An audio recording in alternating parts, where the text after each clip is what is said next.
Last week I did, well, towards the end of the week, I did a bit of mono printing via my gel plate. And today I came back to one of the things I was working on, and I did a oil pastel trace line drawing on top of my mono print. So that is how it turned out, and I absolutely love it. And this is one of, if you watch the video that I posted in the notes tab, where I was gel printing some of my favorite, like the shapes of some of my favorite drawings, this is one of those. She is from the cover of this journal.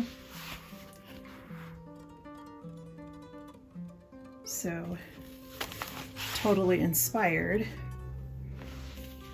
this mono print, and it's different, you know, but it's got that same feel. And man, it was so much fun to work like this. So I am continually stumbling across these ways that, like, I'm kind of remembering that I like to draw this way. I actually made an entire zine based on oil pastel trace monotypes. So, and I loved it, and I haven't done it since then. This has helped revive that. So it was super cool because this was so dark that I couldn't see the painting or the mono print, the gel print underneath. So I was kind of guessing, you know, and one of the things, when I get excited, I cannot like get my thoughts out right. Another thing that I really like is when you have a painting and then there is a line that's outside of the painted areas, and that is what this is giving me, and I absolutely love it.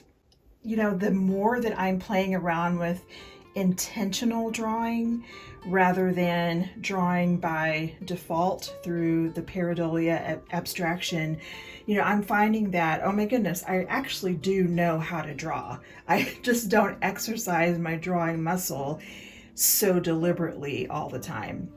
So this is just making me much more confident in the way that I handle the tools. You know, I'm not trying to do anything that is proper technique or, you know, realistic. I'm trying to use line in a way that helps me speak the way that I want to.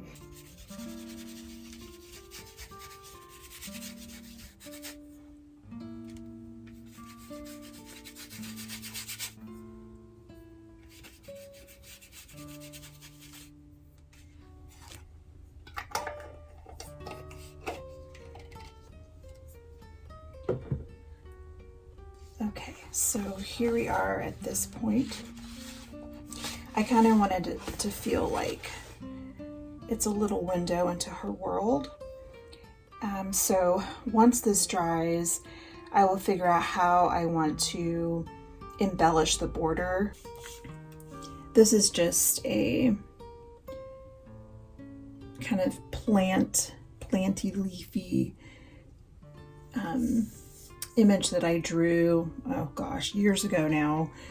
And I used my, I think I used my die cutting machine, my Silhouette Cameo, to cut this. And then there's a smaller version of it too. So I'm going to pair these and just, you know, see how it turns out. I haven't measured or anything. I'm going to use this Veronese green by Flash, and, or not by Flash, it's Flash Paint by Lefranc Bourgeois. Sorry, that was loud. And a sponge applicator. So it's going to leave the image in pink, and then there will be, you know, some green overlap around here. And I'm hoping that I'll like that. I don't know, but I'm gonna try it.